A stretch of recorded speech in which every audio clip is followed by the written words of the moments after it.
యుద్ధానికి వేళయ్యిందా? ఇరాన్ తన గగనతలం మీదన మరొకసారి నిషేధం ప్రకటించింది. గగనతలం అంటే వాళ్ళ ఆకాశం, అంటే విమానాలు తిరగడానికి నిషేధం ప్రకటించింది. అంటే మళ్ళీ యుద్ధానికి రంగం సిద్ధమవుతోంది. ఓ పక్కన ఇజ్రాయెల్ అమెరికా నిన్ననే ఓ రకంగా పోట్లాడుకున్న యుద్ధం పెద్దదిగా చేయాలని ఇజ్రాయెల్, లేదు శాంతి చర్చలని అమెరికా. శాంతి చర్చలు చేసుకుంటే వాళ్ళు మళ్ళీ యురేనియంతో అణుబాంబులు తయారు చేస్తామంటారు. అది పెట్టుకుని మీ మీద వేయించుకుంటారు, మా మీద వేయించుకుంటారు. మొదట మమ్మల్ని ఆ పైన మీ మీదకి వస్తారు. మీకు లాంగ్ ఉన్నారు కాబట్టి ఇబ్బంది లేదు, మాకు మాత్రం దగ్గర ఉన్నాం కాబట్టి ఇబ్బంది ఉంటుంది. ఎట్టి పరిస్థితుల్లో వాళ్ళ దగ్గర యురేనియం ఉండటానికి వీల్లేదు, అణుబాంబులు చేయడానికి వీల్లేదు. అణుబాంబులు చేసేటందుకు వీలున్నటువంటి ప్రాంతాలను ధ్వంసం చేయాలి, ఆయుధాల తయారీ కేంద్రాలు ధ్వంసం చేయాలి. ఇంకొక రౌండ్ వేసామంటే కనుక ఇరాన్కి సంబంధించినటువంటి ఆర్థిక వనరులు, ఇరాన్కి సంబంధించినటువంటి ఆయుధ వనరులన్నింటినీ ధ్వంసం చేసినట్టు అవుతుందని ఇజ్రాయెల్.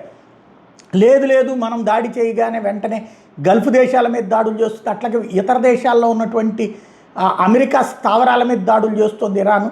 దాన్ని కంట్రోల్ చేయలేకపోతున్నాం కాబట్టి శాంతి చర్చలే కరెక్ట్ అన్నటువంటిది ఇంకోవైపున అమెరికా చెప్తోంది. వీటన్నిటి మధ్యన యుద్ధం అనివార్యమవుతుందని భయపడినట్టుంది. ఇరాన్ అయితే గగనతలాన్ని మూసేసింది.